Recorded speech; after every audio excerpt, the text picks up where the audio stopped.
We'll start. Welcome to the Holistic Kids Show. We are kids kids as we are us kids from the inside out. My name is Imad. My name is Casa. And my name is Zane. Today we have a special treat for our audience. It is our first ever Story time! with Mr. Andrew Newman. Andrew Newman is an award-winning author and founder of ConsciousStories.com, a growing series of bedtime stories purpose-built to support parent-child's connection in the last 20 minutes of the day. And we are so excited that he is here to join us for our very first story time. We love these books and we are so excited to share them all with you. There's so many. And there's more than just this. So much.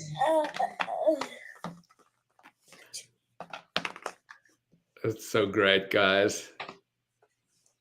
So what is going to be our first book that we're going to read? Yeah, let's jump straight in and let's Yeah. do a story. Let's do this story called How Diablo Became Spirit, the Big Black Leopard. I don't want to give too much away. We can chat about it after the story, but I will say this is a true story. And I will show you a little bit later where you can follow along and go and see the video of this big black leopard. So I'm going to share my screen, and when you guys see a big black leopard, just let me know.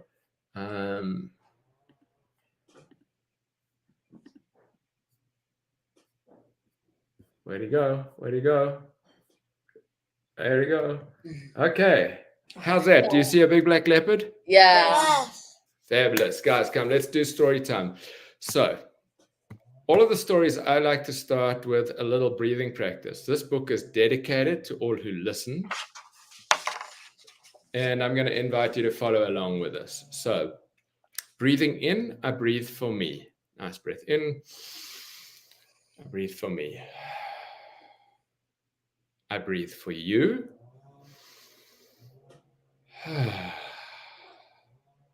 I breathe for us. And I breathe for all that surrounds us.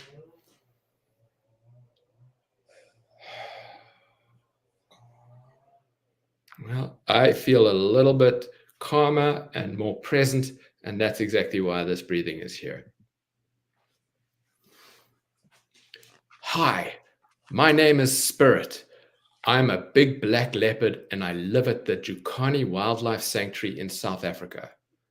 I wasn't always known as Spirit and I haven't always been this friendly and chatty. My first home was in a cage. I was sad and lonely there. People demanded a lot of me and I never felt loved or seen for who I really am. I was called Diablo because I was big and fierce.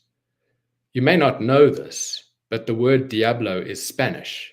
It means the devil.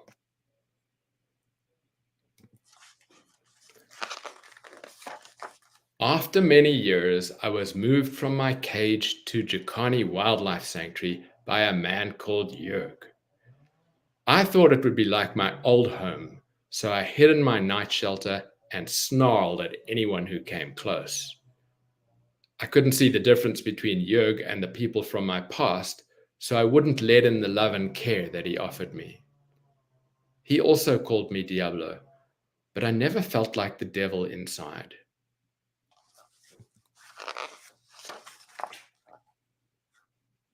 I was surprised one day when a woman called Anna came to my hiding place. I watched Anna slow her breathing, clear her mind, and open her heart to connect with me. Anna asked, "How do you feel about being here? Is there anything you want to tell me?" Most importantly, she asked, "What do you need to be happy?"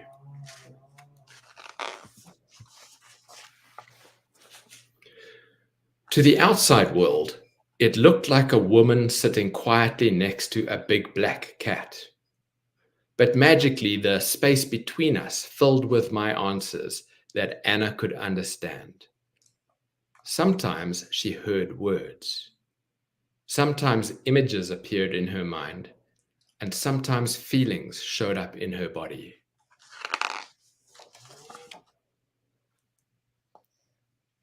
They have me all wrong, I said. It is my nature to be fierce because I am a leopard. I am wise and deserving of respect and recognition as the powerful spirit that I am. The name Diablo does not fit my true nature.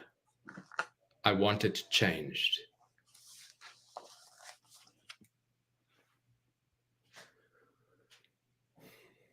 I could hardly believe it when Jörg came and spoke directly to me that same day. He had never done that before.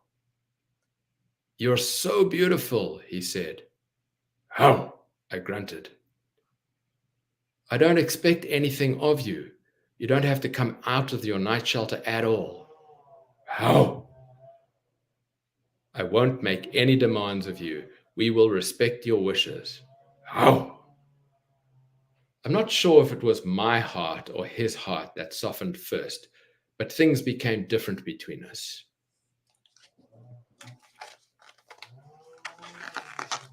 One by one, Jörg spoke about all the problems I had shared with Anna. I was particularly worried about two special cubs who shared the neighboring cage in my old zoo. I thought of them often and wondered what happened to them. I was so comforted when Jörg told me those two cubs you asked about are safe.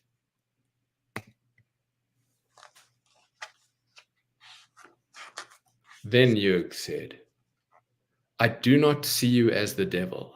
You are a magnificent black leopard. You are wise and deserve our respect and recognition.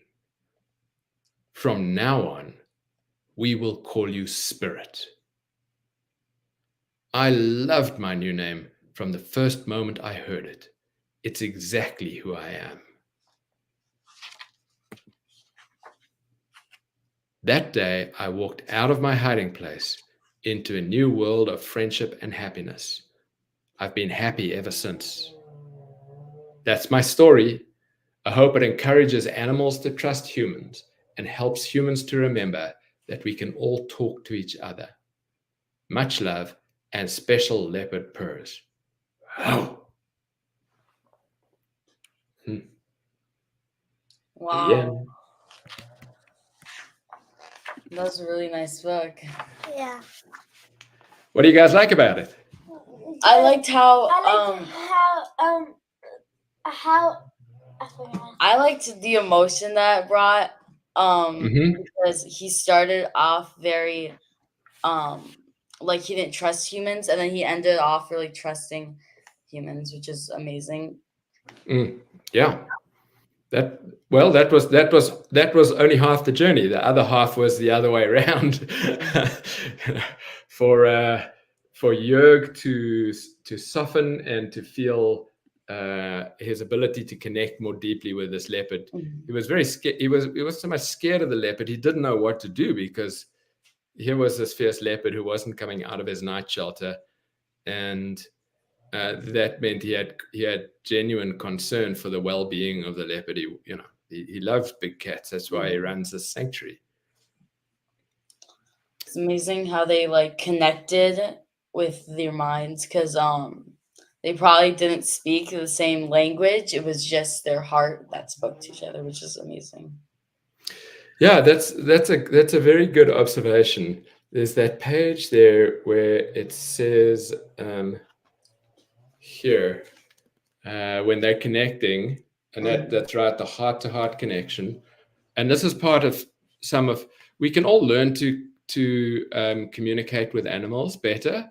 And there's a little activity page at the back of the book that can take you through the steps to follow to do that communication.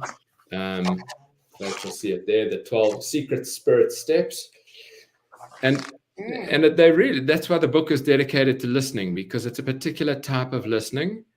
And sometimes Anna heard words, sometimes images appeared in her mind, and sometimes feelings showed up in her body. and because she's a dear friend of mine, I can tell you that she spent many years learning and practicing. She was always had a natural talent, but like you might be naturally good at the piano, but you still got to practice to play it. Yeah. Yeah. Oh wow. And then It's a nice book. let's see if we can get a link up for the video, because there is this this beautiful video on YouTube that that we'll be able to give you some idea of in a second.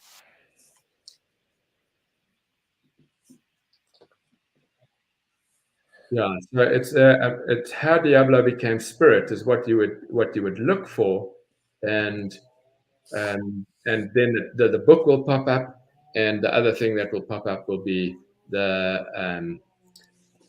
video. So I'll just give you a quick show so that folks know where you're going to, and we can just share a tab. Here we go. Can you see his eyes through the cage there? Yeah. Yeah, isn't that amazing? So 7 million views. Lots of people have seen the story. There's Jörg, and I think that our illustrator for the story, her name is Alexis Aronson. She went and she sat at the wildlife sanctuary, and she did sketches for a couple of days just so that she could really get the full image of Jörg. Anyhow, you guys will be able to go and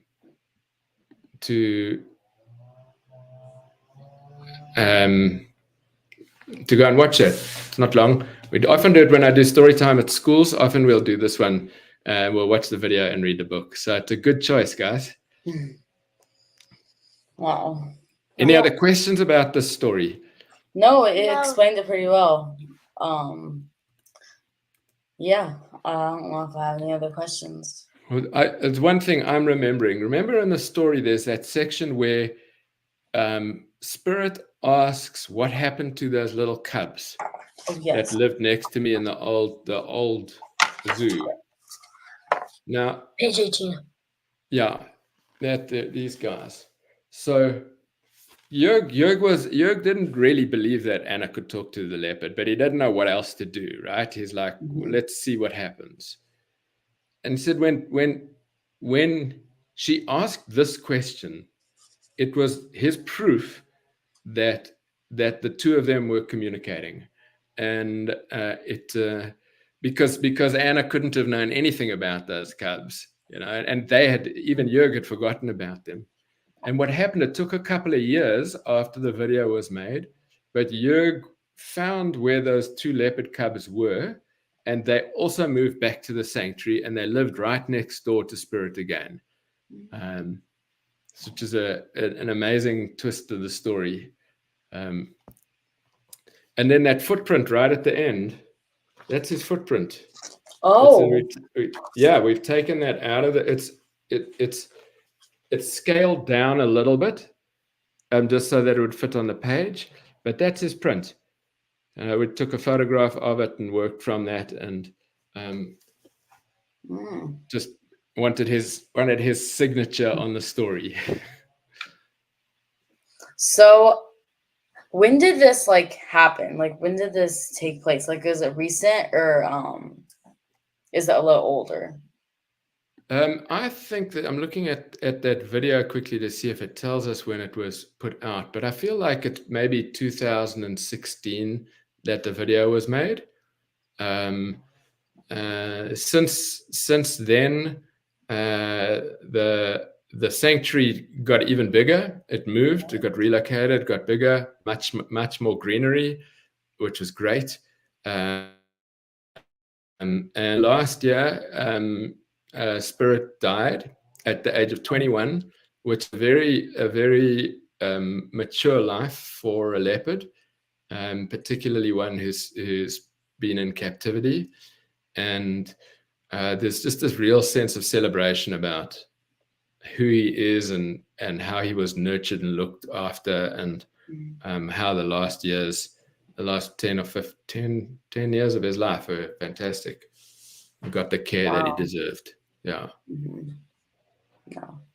Do you know was it a zoo or what was it at the beginning? Yeah, Do you know what it was? Like at the beginning, do you know where it yeah. came I from? just know that it was a zoo. We talk about him being his zoo. first home was in a cage.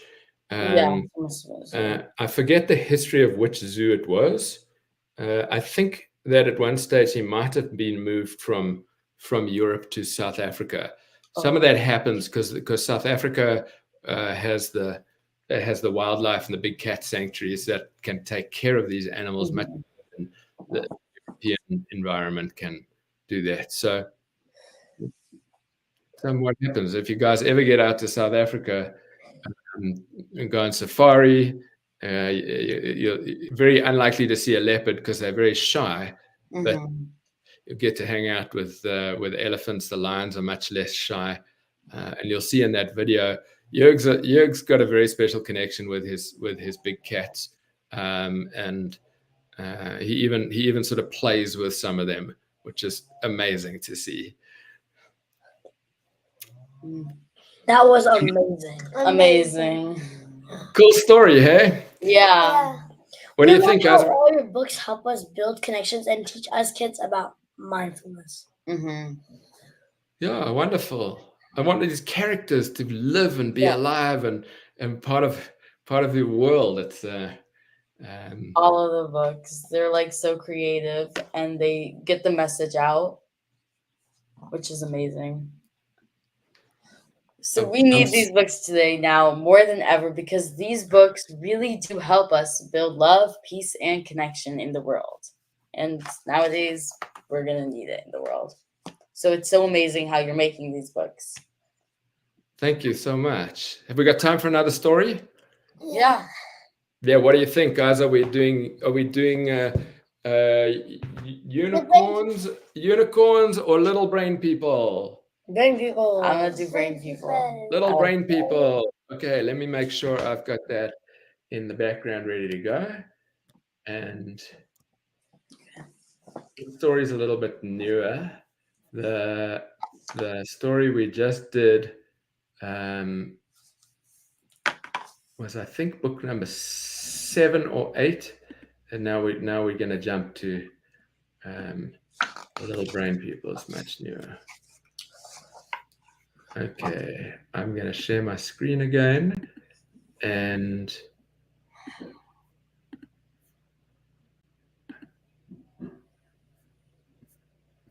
wow, every time I go the wrong way. There we go. Can you see the front cover of that story?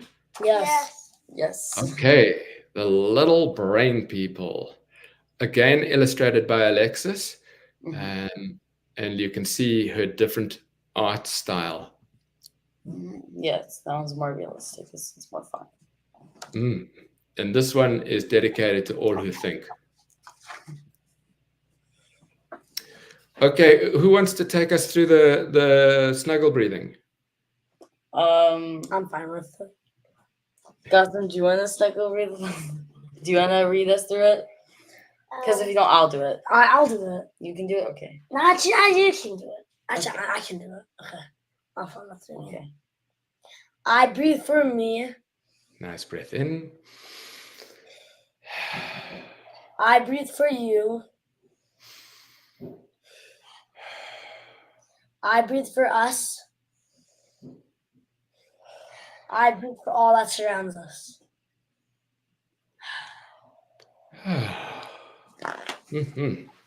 Even better the second time.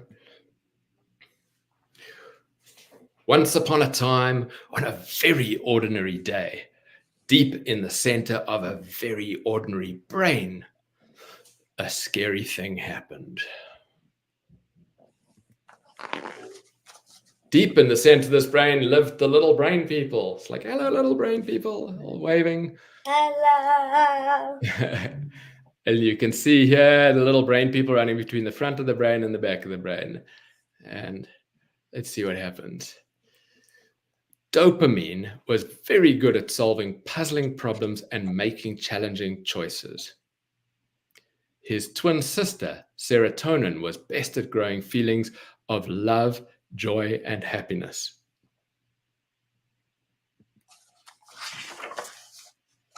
On most days, you could see the twins happily relaxing in the front of the brain. But not on this day. On this that day, one's reading your book. there was a problem. That one there? Yeah. Yeah, can you see him, the little guy on the sofa? And can you work out which book he's reading? The butterfly. The Yes, It was him. the Home for Sensitive Butterflies. Yeah. Well spotted. Where were we? Okay. On most days, you could see the twins happily relaxing in the front of the brain, but not on this day. On this day, there was a problem. A loud, clattering bang gave serotonin and dopamine a fright. A very big fright. Ah! Yelled serotonin, curling up in a ball, whimpering. The world is falling on our heads, shouted dopamine, running to hit the panic button. Cousin Adrenaline jumped into action, bursting from his security watchtower, barking instructions. Danger, danger, danger. It's not safe. It's not safe. It's not safe. Adrenaline. The echoing screams of frightened little brain people filled all the pathways with worry and fear as everyone braced for lockdown. In the cloud of chaos, serotonin and dopamine collided and started fighting for no good reason. Totally overwhelmed, the whole brain just froze. brain freeze. Brain freeze. Luckily, Auntie Oxytocin had missed all the drama. She'd been sitting on the potty. Whoa, what happened here? She said, her teeth chattering. She paused, breathing calmly, wondering how to help her panicked, frozen friends. They must be having a yucky brain moment, said Oxytocin. I know what to do. She walked to the front of the brain and gently touched the all-clear reset button. Beautiful music played as Oxytocin's calming voice flowed through all the frozen pathways.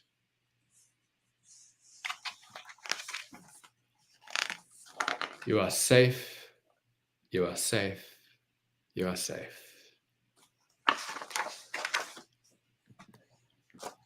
Ah, sighed serotonin and dopamine, taking deep breaths while wiggling their fingers and toes.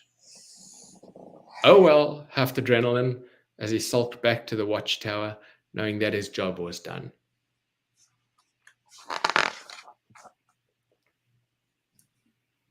The twins chatted happily as they returned to the front of the brain. That was scary, said serotonin. I'm sorry I got mad at you. I feel happy again. I'm sorry too, replied dopamine. That was confusing for me. I'm glad I can think clearly now. That night, the twins snuggled together with their family of little brain people, grateful to be feeling safe and loved once again. They all got the best night's sleep ever. The end. And the crowd goes wild. Yeah, let's have a look at that. So this is a little activity page at the back. We have our brain balance barometer, and you'll see in the green that's when the brain feels safe and loved. Then the brain people feel safe and loved, and they're calm and focused and happy. And then sometimes when there's a fright, there's a yucky brain moment that goes into the orange and red zone, and then frozen. But from that place, we learned from oxytocin that a big sigh and some breathing and relaxing can restore calm, and we come back all the way around to feeling safe and loved. And so there's a couple of things we can practice here, right? So we can all sigh loudly. Let's take a nice breath in and sigh loudly.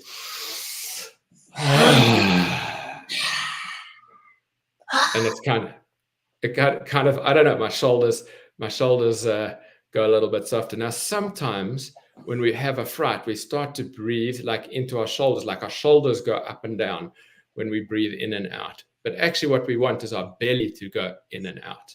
So we take some deep breaths into the belly, and you can feel the belly moving backwards and forwards. And actually yawning is very helpful. If you can activate a yawn or fake yawn and stretch. Wow. This was so much fun. So much Fun. fun. Like so much fun. So I love. Cousin adrenaline. Yeah. What do you love? So I loved how it represented the brain and all of the like oxytocin, dopamine, adrenaline. Yeah. Fight or flight.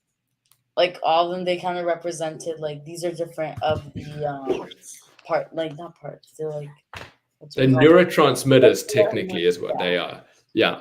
Yeah. But and the most commonly known one is adrenaline, because when we get when we like play sport, you know, the adrenaline comes up again. It kind of like keeps us powered up. Yeah, and also like they're running through it's kind of like them running through the brain, so like brain nerves and stuff. Do you know what a yucky brain moment looks like for you or for each other? Me, it's when I'm very agitated and angry. That's my yucky brain moment. And then what do you like to do? What do you do when that happens? I have some like me time, alone time. Just draw, color, take deep breaths. Yeah. Go to sleep. Eat. Well, we can't really do that right now. Okay. Yeah, not now, right? Yeah. My yucky brain moment is when I have a headache. Yes. But does the headache come from stressing or worrying or being anxious? Or does it just come from lack of like water? Mine is when I get so worried. I have stress and anxiety. Yeah. Yeah. Well, it's as we know, we see the front of the brain gives us all of our curiosity and our learning, and when we're in there, then we talk about the back of the brain, which is a survival place. And so when that part turns on, then we start being a little bit like we're checking to make sure there isn't a saber-toothed tiger about to eat us. But our brain is telling us danger. And then actually there's a spot in the middle, which we didn't do in the story, but that's emotional.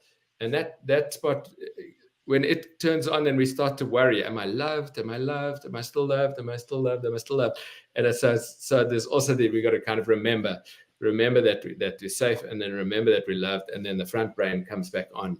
And it's quite a difficult job to do, but I'm so inspired by your practices and the way you guys are approaching mindfulness for other kids is great. We loved also how each one starts with a breathing technique. Breathing is the simplest way to be more mindful. There are some simple things to do in the brain and bodies. Yeah. These breathing techniques are really helpful because they get us. Did you feel more relaxed? What else did you? Yeah, I feel tired. I felt like I felt ready to like more calm and more focused. I felt ready to go jump in my bed. well, they are used as bedtime stories, by parents. So if we help you get to sleep better, that's great. And why I like those last 20 minutes before bed is just because when we get that relaxation before we sleep, then we sleep better, and then we wake up more refreshed, and then it's easier to enjoy our day the next day. So all good things. So we love these stories so much. Get off your screens, put your calming music on, and then enter the world of story. And think of it how we would sleep better. It helps us sleep better. Where can kids and parents get these books today? Yeah, come on straight over to my shop. Today. ConsciousStories.com. is Okay, is where you can get it, and uh, would love to have it in your families. I love coming to visit schools, so sometimes we can make those arrangements. And if we want to do another Zoom story time, that's what I'm here for. This is a great pleasure to sit with you and inspire you and your audience and be inspired by you and your approach to mindfulness. Wow, Mr. Andrew, that was amazing. Amazing. We are so very thankful, Thankful. for this special story time. It was so much fun. So much So fun. much fun. And thank you everyone for tuning in. Until next time, I'm Zansari. I'm Maud. And I'm Castle. Follow my family and I on social media, Holistic Mom D, and look out for my mom's work. She's working on her 8th book. I'm doing the illustrations, and we're also writing a book, so stay tuned. There's lots of going on. Kids need to learn from other kids. Please download our podcast on iTunes and leave a review so other kids and families can benefit. We need to work together to create a healthy future for all of us and the planet. Join us next week for another episode of the Holistic Kid Show, where kids aren't prying kids. Thank you, everyone. And get these books today! ConsciousStories.com. Yay! Yeah. Thanks for having me.